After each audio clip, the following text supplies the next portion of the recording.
नमस्कार, आप देख रहे हैं न्यूज इंडिया। आपके साथ मैं हूं चारुल शर्मा। सीधा लिए चलते हैं आपको हरियाणा के कुरुक्षेत्र, जहां पर गृह मंत्री संबोधित कर रहे हैं। मूर्त स्वरूप जमीन पर लाना है, भूमि पर लाना है तो धारा 370 समाप्त हो जानी चाहिए और कश्मीर का हमेशा के लिए भारत के साथ जुड़ा होना। अगर धार्मिक और सांस्कृतिक पुनर्जागरण की शुरुआत करनी चाहिए तो प्रतीकात्मक रूप से श्री राम जन्मभूमि मंदिर का निर्माण होना चाहिए और ये देश को 7 अक्षमें पंथ निरपेक्ष बनाना है तो ट्रिपल तलाक जैसे कानून जो धर्म विशेष के लिए बने हैं उसको समाप्त कर दे। और मोदी जी ने ये 10 साल के अंदर राम मंदिर बनने की शुरुआत भी हो गई और 22 जनवरी को रामलला अपने निज घर के अंदर प्रस्तापित भी हो जाए। धारा 370 समाप्त हो चुकी है। इसके साथ साथ काशी विश्वनाथ कॉरिडोर, महाकाल महालोक, सोमनाथ के मंदिर को फिर से सुवर्ण मंडित बनाने की शुरुआत, केदार धाम और बद्री धाम के अंदर एक नए आलोक के साथ श्रद्धा का लोग निर्वहन कर सके, इस प्रकार की व्यवस्थाएं, कश्मीर में शारदा पीठ का पुनर्स्थापन और संसद के अंदर दक्षिण की सनातन परंपरा का प्रतीक सेंगोल को स्थापित करना, ये सारा काम नरेंद्र मोदी जी ने समाप्त। और मुझे आनंद है कि जो संत गण यहां पर बैठे हैं उन्होंने सदैव पूरा जीवन धर्म जागरण के लिए, धर्म आचरण के लिए उपदेश भी दिया और समाज का मार्गदर्शन भी किया है। और आज गीता महोत्सव के अंदर मैं आया हूं तब मैं जरूर कहना चाहूंगा, देश और विदेश जहां तक मेरी आवाज पहुंचे, ये सभी को कहना चाहूंगा कि मेरा अनुभव है, मेरे जीवन में बहुत उतार चढ़ाव आए। मेरा स्वाभाविक कुछ ऐसा है कि उतार चढ़ाव आना स्वाभाविक। बहुत उतार चढ़ाव मैंने देखे हैं, मगर चूंकि बचपन से मां ने गीता सिखाई थी, जीवन में कभी निराशा भी नहीं हुई, दुख का अनुभव भी नहीं हुआ। व्यक्ति, समाज, राष्ट्र और विश्व के सभी समस्याओं का समाधान गीता के उपदेश के अंदर है। हमारे लिए सौभाग्य की बात है कि ज्ञानानंद जी महाराज के नेतृत्व में पूरा संत वृंद गीता के प्रचार प्रसार में लगा है। आज मैं यहां संतों के दर्शन के लिए आया था। गीता महोत्सव की परिकल्पना को मेरी हिस्सेदारी से मैं अपने आप को उसमें सहभागी करने आया था। थोड़ा देरी से पहुंच पाए, इसलिए क्षमा प्रार्थना कर फिर से पूरे संत वृंद के श्री चरणों में प्रणाम कर मेरी बात को। तो संत सम्मेलन में पहुंचे थे गृह मंत्री अमित शाह। और चलिए आगे बढ़ते, एक बड़ी खबर, लोकसभा चुनाव की तैयारियों में जुट गई है भारतीय जनता पार्टी। दिल्ली में बीजेपी पदाधिकारियों की बैठक हुई है। बड़ी खबर आपको बताई जा रही है, लोकसभा चुनाव की तैयारियों में जुट गई है बीजेपी पदाधिकारियों की बैठक हुई और थोड़ी देर में यह बैठक शुरू होने वाली है। जेपी नड्डा इस बैठक की अध्यक्षता करेंगे। मीटिंग में लोकसभा चुनाव को लेकर चर्चा की जाएगी। बीजेपी पदाधिकारियों की बैठक, लोकसभा चुनाव की रणनीति पर मंथन होना है। आज से बीजेपी पदाधिकारियों की ये अहम बैठक। इस मीटिंग में लोकसभा चुनाव के मुद्दों पर चर्चा की जाएगी। तो आज से बीजेपी पदाधिकारियों की ये बैठक है जिसमें लोकसभा चुनाव पर चर्चा की जानी है। दरअसल 2024 के चुनाव को लेकर भारतीय जनता पार्टी तैयारियों में तो पहले से ही जुट गई थी, लेकिन अब उन तैयारियों को और ज्यादा पुख्ता कर रही है और ज्यादा मजबूत कर रही है, जिसके लिए बैठकें कर रही है और बीजेपी अपने पदाधिकारियों के साथ ये बैठक करेगी। न्यूज रूम से सहयोगी कंचन हमारे साथ जुड़ गई हैं। कंचन, देखिए, आगाज तो पहले ही हो गया था 2024 के चुनाव का, लेकिन अब पदाधिकारियों की बैठक भी शुरू हो गई है।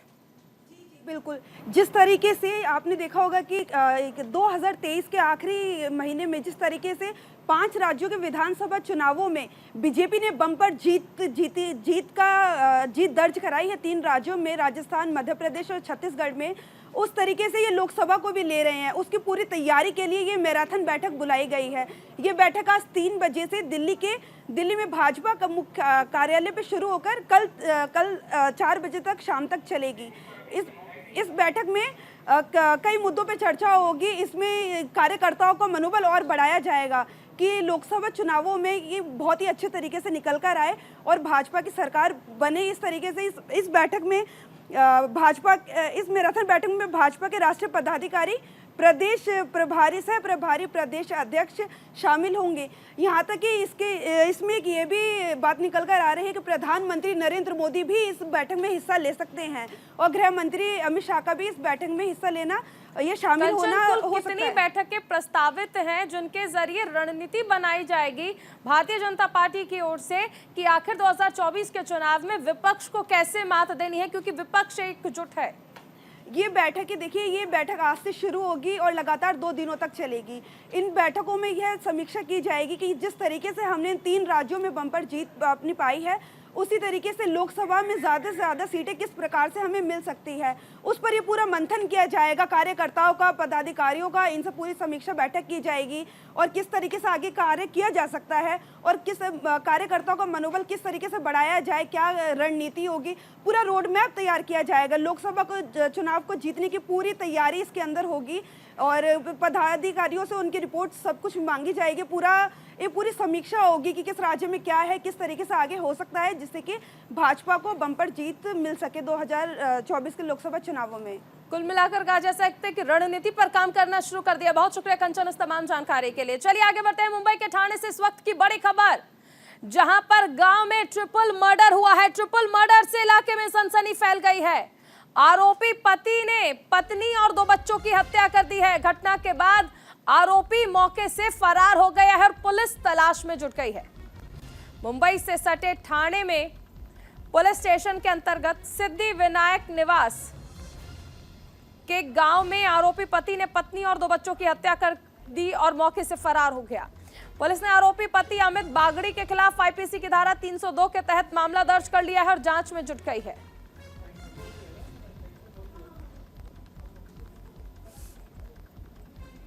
मुंबई के ठाणे से यह बड़ी खबर आपको बताई जा रही है। ट्रिपल मर्डर यहां पर हुआ है। इलाके में सनसनी फैल गई है। पति ने अपनी पत्नी और 2 बच्चों को मौत के घाट उतार दिया है।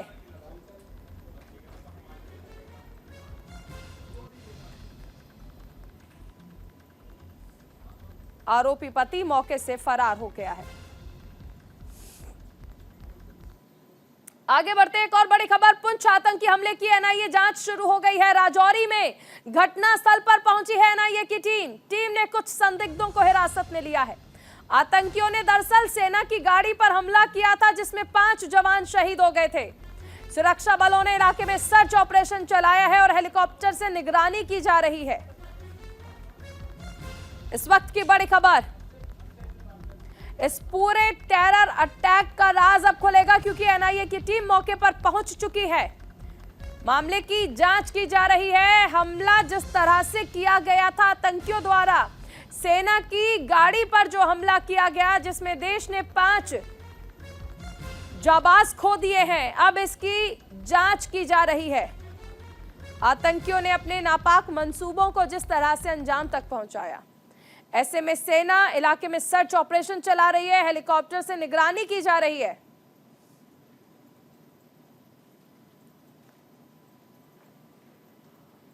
पुंछ हमले की एनआईए जांच शुरू कर दी गई है। आतंकियों से जुड़ा हर इनपुट निकालने की कोशिशें यहां पर की जा रही हैं।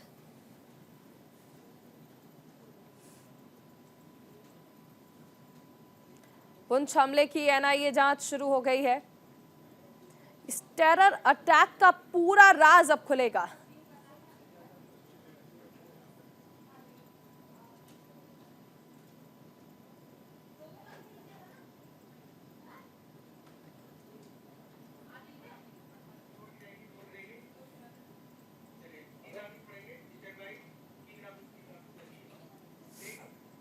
चलिए आपको ग्राफिक्स के जरिए कुछ और अपडेट देते हैं। राजौरी में सेना पर दरअसल आतंकी हमला किया गया और सेना के 2 वाहनों पर यह हमला किया गया था। तो जम्मू कश्मीर में जो आतंकी हमले हुए हैं वो भी हम आपको बता रहे हैं। 21 दिसंबर 2023 को सावनी में घात लगाकर बैठे हमले में 5 जवान शहीद हो गए थे। पुंछ में 26 महीने में आतंकी हमले की ये चौथी बड़ी वारदात है। 11 अक्टूबर 2021 जहां पर तलाशी अभियान चला रहे जवानों पर हमला किया गया था। 20 अक्टूबर 2021 यहां पर तलाशी अभियान के दौरान हमला हुआ जिसमें 6 जवान शहीद हो गए थे। तो जम्मू कश्मीर में जो आतंकी हमले हुए हैं वो हम आपको बता रहे हैं।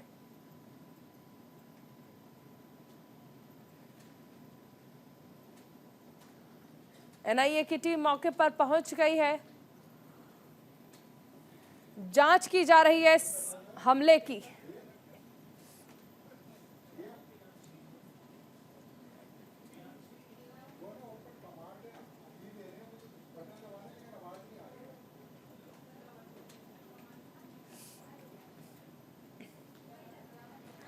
तो ये टेरर अटैक, आतंकियों के ये नापाक मंसूबे जिसने पूरे देश को हैरान कर दिया। अब इस मामले पर देखिए एनआईए जांच शुरू कर दी गई है।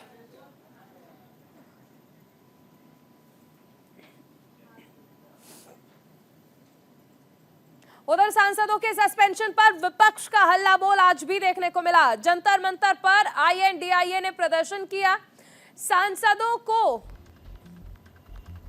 राहुल गांधी ने संबोधित भी किया। संसद सुरक्षा चूक पर राहुल गांधी का बयान। संसद में 2 से 3 युवक कूदकर आए थे।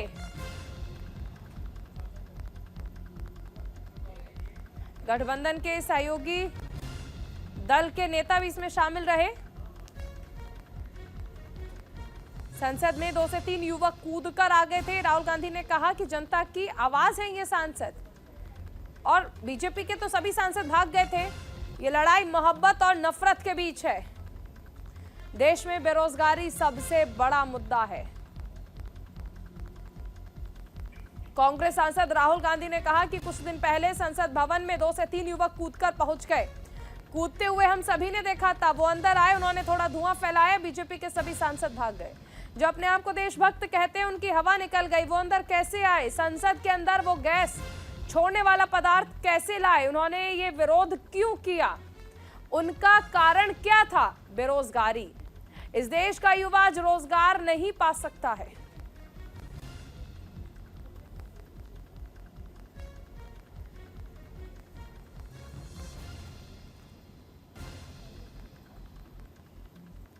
तो आईएनडीआईए गठबंधन के जो सांसद हैं उनका ये विरोध प्रदर्शन, जिसमें राहुल गांधी ने सांसदों को संबोधित किया। उन्होंने कहा कि बीजेपी वाले खुद को देशभक्त कहते हैं, लेकिन जिस दौरान युवक कूदकर आए थे उस दौरान बीजेपी के सांसद भाग गए थे। यह विरोध प्रदर्शन, ये हल्ला बोल, जिसमें विपक्षी सांसद और सहयोगी दलों के सांसद मौजूद रहे हैं।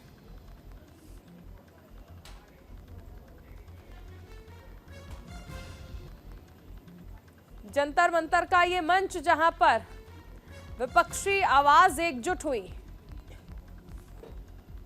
उन्होंने कहा ये लड़ाई मोहब्बत और नफरत के बीच की है। सांसद जनता की आवाज है। दरअसल सांसदों को जिस तरह से निलंबित किया गया, इस पर विपक्ष एकजुट होकर लगातार हल्ला बोल रहा है।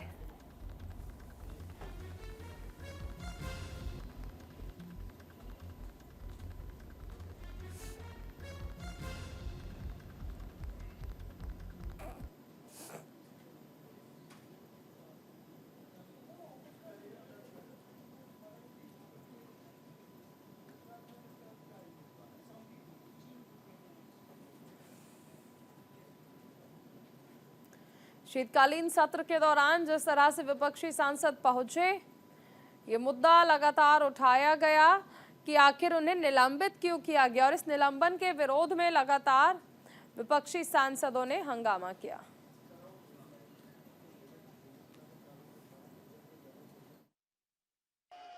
कुछ दिन पहले पार्लियामेंट हाउस में 2-3 युवा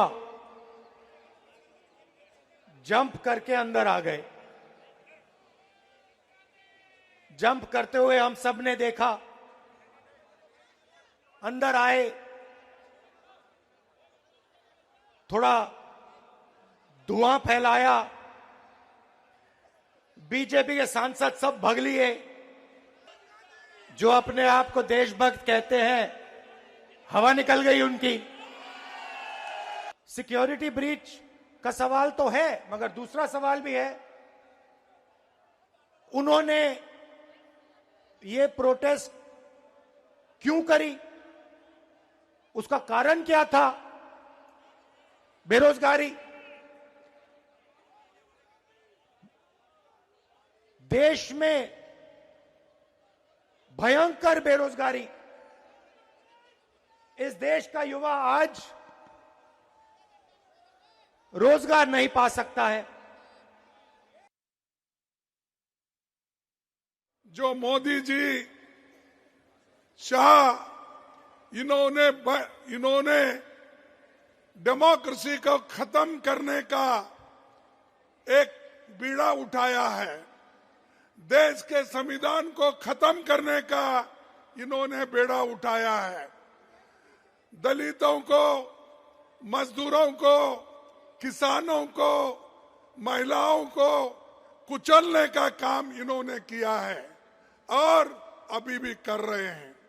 इस देश के डेमोक्रेसी को खत्म करने के लिए ही 146 एमपीज को इन्होंने बाहर निकाला। संविधान के उच्च पद पे बैठते हैं ऐसे लोग कहते हैं कि मैं एक फलाना जाति का आदमी हूं, इसीलिए मुझे इंसल्ट कर रहे हैं। अरे अगर आप देश के संरक्षक करने का अधिकार लिए हैं, संविधान के तहत आप चलने का वायदा किए हैं, तो आप जात पात की बात अंदर करते हो और जात पात पे चलने की बात करते हो। अगर आपकी हालत यही है तो मेरे जैसे दलित की हालत क्या होगी?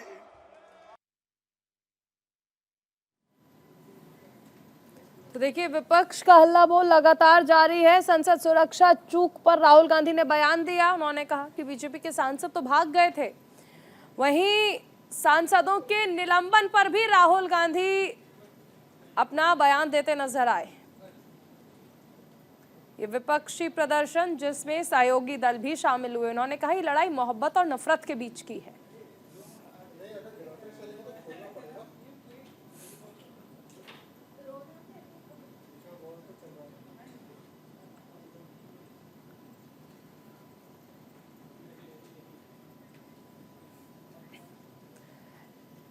आइए ग्राफिक्स के जरिए आपको दिखाते हैं कि कौन कौन इस प्रदर्शन में शामिल रहा। दिग्विजय सिंह, रणदीप सिंह सुरजेवाला जो कि कांग्रेस के नेता हैं, वो इसमें शामिल रहे। वहीं शरद पवार इसमें शामिल रहे। सैयद नसीर हुसैन जो कि कांग्रेस के सांसद हैं, वो इस प्रदर्शन में शामिल रहे। मल्लिकार्जुन खड़गे जो कि कांग्रेस अध्यक्ष हैं, उन्होंने भी इसमें शिरकत की। संबोधित भी उस दौरान उन्होंने किया।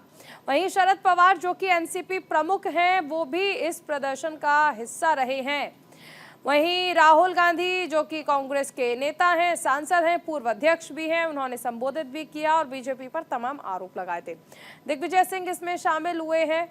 रणदीप सिंह सुरजेवाला, सीताराम येचुरी जो कि भारतीय कम्युनिस्ट पार्टी से हैं, वहीं मनोज झा जो कि आरजेडी के सांसद हैं, केसी वेणुगोपाल इसमें शामिल हुए, अधीर रंजन इसमें शामिल हुए, डी राजा जो कि सीपीआई नेता हैं, रिची शिवा जो कि डीएमके के नेता हैं, प्रमोद तिवारी जो कि कांग्रेस नेता हैं, जॉन ब्रिटास कांग्रेस सांसद हैं, संजीव अरोड़ा सुशील रिंकू जो कि आम आदमी पार्टी से हैं। ये तमाम वो चेहरे हैं जो बड़े चेहरे जिसमें प्रदर्शन में शामिल हुए हैं, ये वो चेहरे हैं, ये वो नाम है।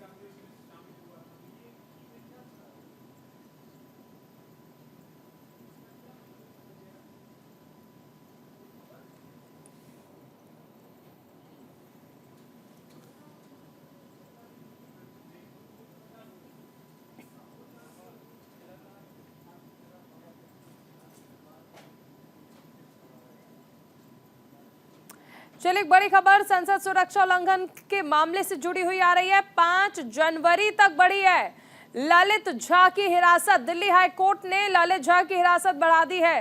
सुरक्षा उल्लंघन मामले का मास्टरमाइंड है ललित झा। 5 जनवरी तक ललित झा की हिरासत बढ़ा दी गई है। हाई कोर्ट ने ललित झा की हिरासत को बढ़ाया है। सुरक्षा उल्लंघन मामले में मास्टरमाइंड है ललित झा।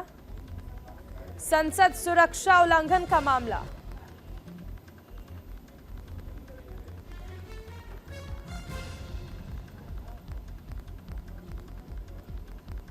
तो हिरासत बढ़ा दी गई है। संसद में हुई सुरक्षा चूक।